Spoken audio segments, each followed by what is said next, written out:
श्री नारायणा विद्यालय online classes.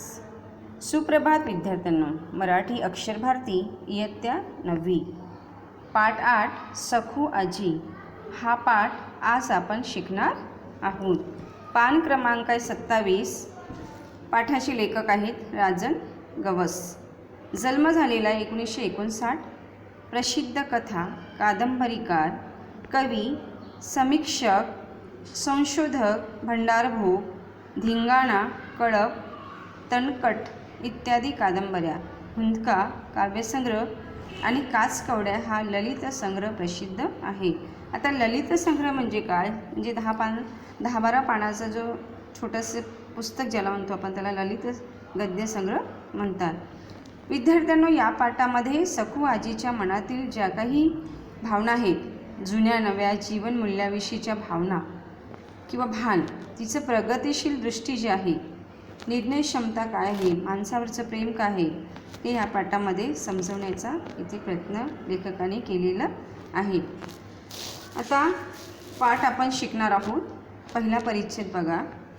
सखू आजी परवा वारली ही गोष्ट कदाचित सांगण्या इतपत महत्त्वाची नसेल, कारण आपण कितीतरी मृत्यू रोज अनुभवत असतो. आता इथे लेखक काय म्हणतात की सखू आजी परवा वारली. वारली म्हणजे काय? मरण पावली. म्हणजे लोक येतात आणि जातात, म्हणजे जन्माला येतात आणि मरतातसुद्धा, परंतु ही गोष्ट काही सांगण्या इतपत महत्त्वाची नाही, कारण मृत्यू हा अटल आहे. म्हणजे आपण कितीतरी मृत्यू आपण रोज अनुभवत असतो.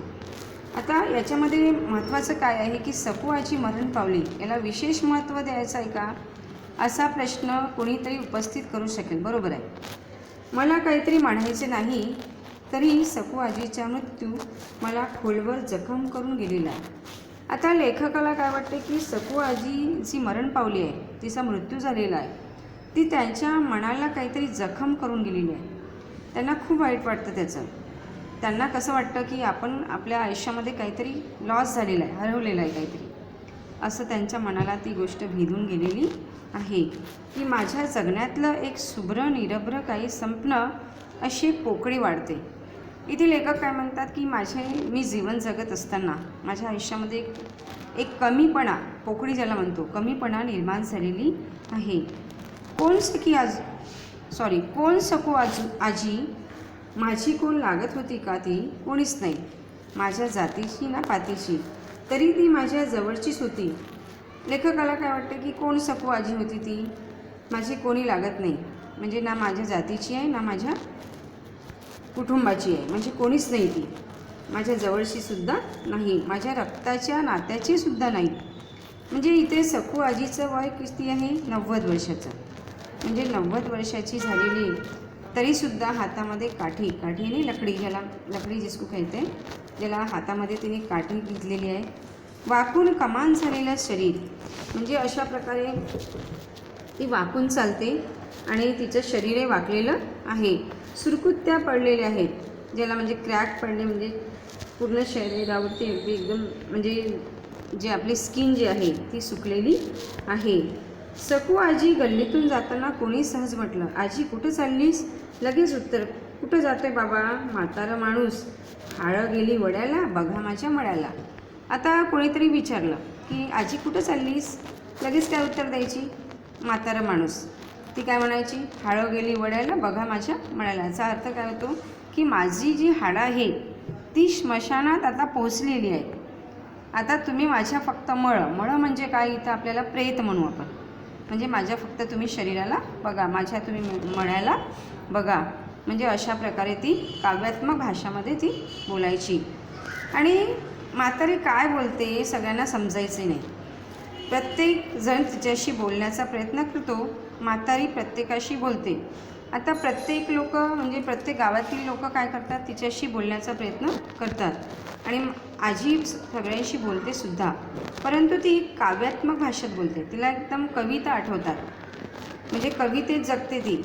अशा प्रकारे तिच्यासारखं भाषिक ज्ञान म्हणजे एक प्रचंड ज्ञान म्हणू त्याला, म्हणजे भाषाचे एक सखोल ज्ञान तिच्याजवळ आहे.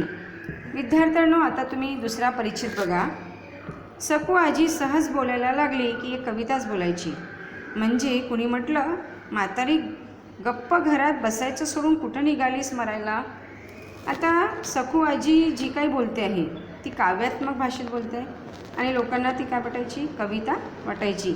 म्हणजे एवढं म्हातारं झालेलं माणूस, 90 वर्षाची बाई, आणि घरात बसून कुठे निघाली म्हणजे गावामध्ये, असं लोकांना वाटायचं. आणि लगेच लोक म्हणायचे, मरण लोकाला सरण दिक्काला, माझं कपाळ भरलं आभाडं. मरलं माणूस झिजलं काणूस, म्हातारी नवसाची भरून उरायची. आता विद्यार्थ्यांनो, जे बोलणं तिचं जे काव्यात्मक होतं, मरण लोकाला शरण दिक्काला, म्हणजे लोकांना ती काय म्हणते की माझा इथे मृत्यू दिसतो, माझा आत्मा दिसत नाही. चितेवरील माझा फक्त लोकांना मृत्यू दिसतो, माझा आत्मा दिसतो का नाही, माझा आत्मा दिसत नाही.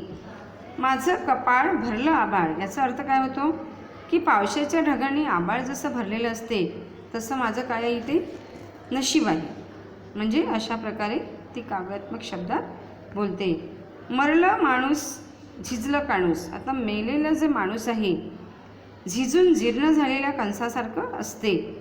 म्हणजे अशा प्रकारे म्हातारी नवसाची भरून उरायची. आता म्हातारी म्हणजे इथे कोण आहे, सखू आजी आहे.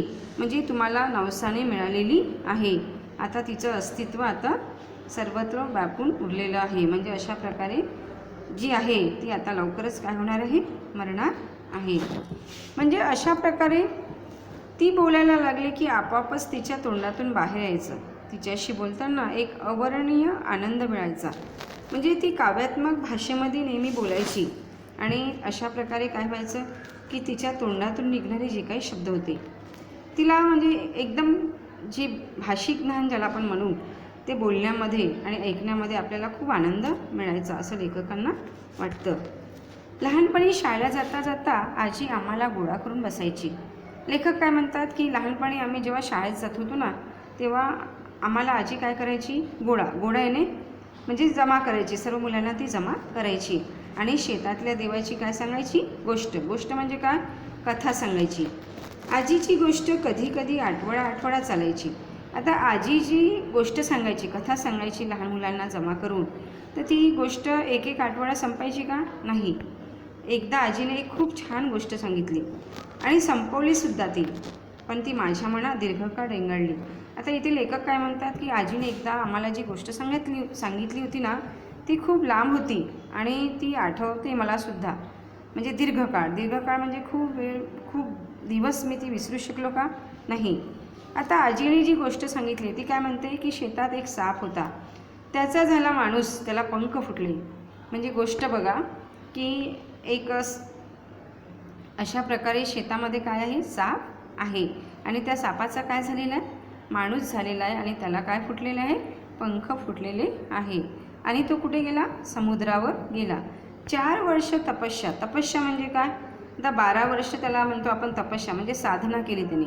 अशा प्रकारे 12 वर्षाची त्यांनी काय केली, साधना केली. आणि तो जेव्हा परत आला त्याचा तो काय झालेला आहे, बैल झालेला आहे. खांदा मळला नांगर झुंपला. आता म्हणजे नांगर ही शेतामध्ये जे याला अवजार म्हणतो आपण, की बियाणे पेरण्याआधी शेतातील माती जे आपण ज्याला उकरतो त्याला आपण काय म्हणतो, नांगर म्हणतो. अशा प्रकारे त्याने नांगर झुंपला आणि फळाला नागिन डसली.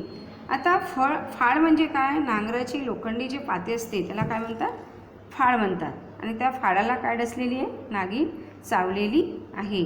आता बैलाची काय बसली, दातकुडी. आता दातकुडी बसणे म्हणजे अशा प्रकारे आपण जे दात घट्ट म्हणजे ठेवतो त्याला दातकुडी असं म्हणतो. म्हणजे अशा प्रकारे नांगराची काय झालेली आता, नदी झालेली आहे.